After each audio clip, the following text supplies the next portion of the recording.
Right now on Denver 7 News at 7 o'clock on Local 3, answers finally revealed in the death of Elijah McLean. What a full amended autopsy could show today. And even though justice with Michael Close was served, my daughter's still dead. How Isabella Thallis' mother is keeping her memory alive with a new mission.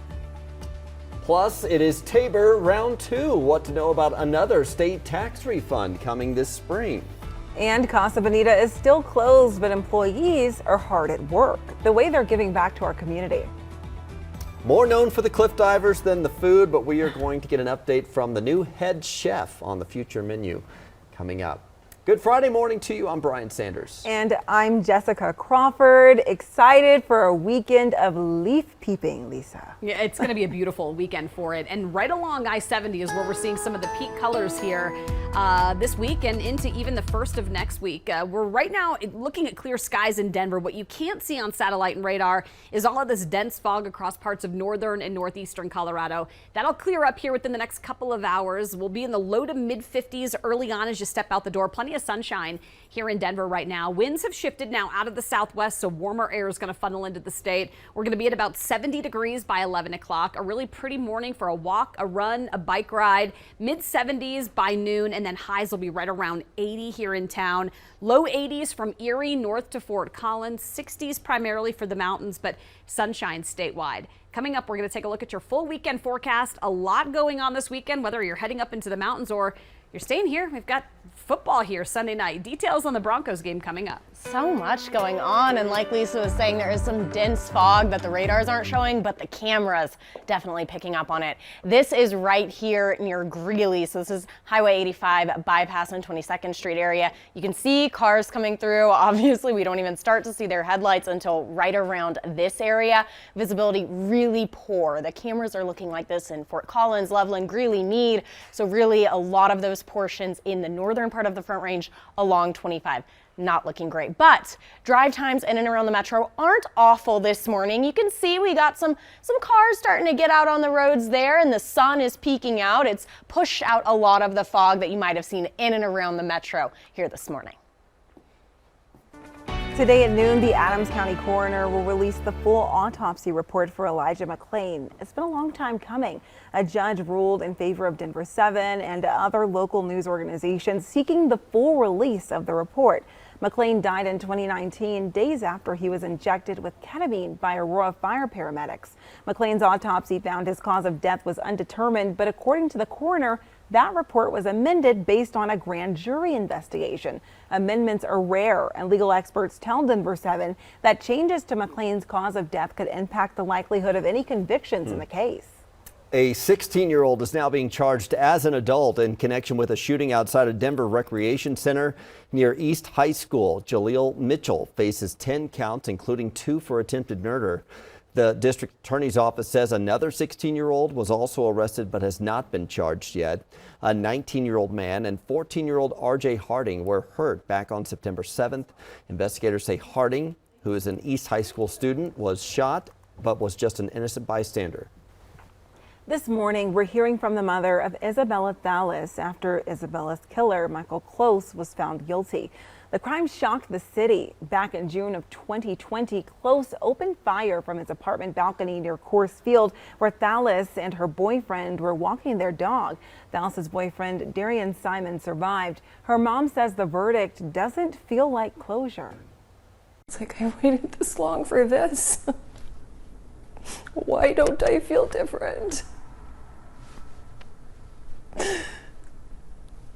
Why can't I be happy? Bella's dead. That's the reality of it. Isabella's mother says that she's found her peace by advocating for gun and domestic violence victims while keeping her daughter's memory alive. Close will be sentenced to life in prison on November 4th. Well, you might get more money back from the state early next year. State leaders expect to give out another round of Tabor refunds after just mailing out a series of checks in August. Denver 7's Veronica Acosta explains when you could see one of these refunds, for how much and what for.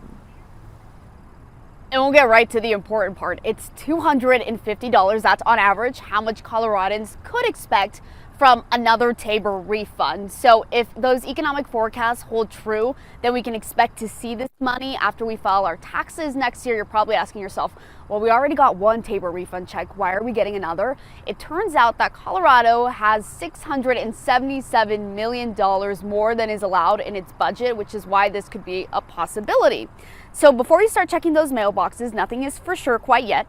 There is going to be another economic forecast in December, which is when we're going to get a clearer picture of what exactly we can expect. And if we do end up getting that refund check, we can expect it probably sometime in April. In Lakewood, I'm Veronica Acosta, Denver 7. All right, thank you, Veronica. Well, this weekend will be peak time to look at some of the fall colors in the mountains, but a planned power outage could also hurt some businesses who are looking forward to all those visitors. Here's Denver 7 CB Cotton. The restaurant behind me is on the way to one of the most popular leaf peeping spots for the weekend, Guanella Pass, but its owners feared you wouldn't be able to stop in. On a Thursday, the kitchen is busy. Iowa with andouille sausage. But in 48 hours, it's expected to be even busier. We gear up. We gear up with staff. We gear up with inventory. Gearing up because Kiki Frisbee's restaurant, Mac Nation Cafe, is located en route to one of Colorado's prime leaf peeping spots. Last year, this weekend was one of our busiest weekends of the entire year. So this is huge for us. We can't, we have to anticipate a big Saturday and Sunday this weekend. Her anticipation was almost overshadowed by doubt after she says she received this voicemail around 4 Wednesday afternoon. To complete this work safely, we will need to interrupt electric service to your area. A voicemail from Xcel Energy saying to complete maintenance on power lines, there'd be an outage this Saturday from 9 a.m. to 2 p.m. Xcel Energy confirmed to Denver 7 the outage would affect Kittredge, Evergreen, Morrison, and the Indian Hills area. I pretty much panicked because we gear up and we do the inventory and we prep and we bring staff on. It affects a lot of people, all our staff. Xcel told Denver 7 the maintenance was scheduled for Saturday because it's when crews were available. And Frisbee says she appreciates those efforts, but Wednesday afternoon, she began some of her own. So I started calling around. I started calling the Chamber of Commerce. I started calling other businesses in the area. And I kept calling Xcel. I got on Instagram. My husband got on Facebook. Come Thursday afternoon, Xcel had offered to provide her restaurant with a generator. I'm anticipating. They said they would send an electrician and hook it up to the board. I'm anticipating we should not have any trouble, but I'm very anxious about it because if it doesn't work, we're back to square one. I would have appreciated them saying that at the get-go. CB Cotton, Denver 7. Well, here's an excuse to get the kids to clean out their closet, maybe for parents, clean out the garage, all the old sports equipment. Tomorrow is the Avs Give Sports Equipment Drive. They are taking new and gently used equipment from all sports.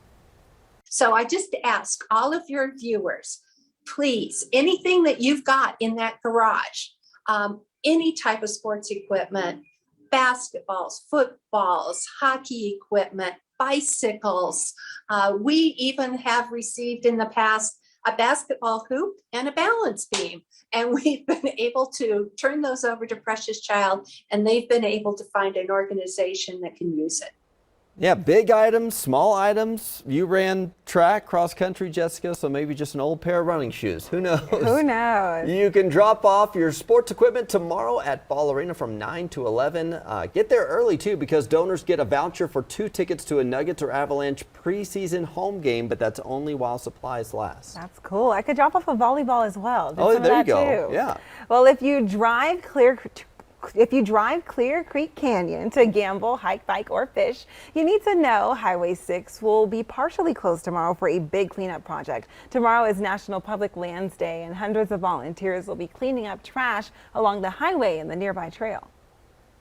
The vast majority of it's going to be picking up trash and debris that ends up this micro trash, these little pieces of trash that are that are along the side of the road or along the trail that make their way into the trail, off the trail, into the stream, and then clutter up our waterways, which makes it, of course, challenging for the aquatic life, but also for all of us that drink that water every day.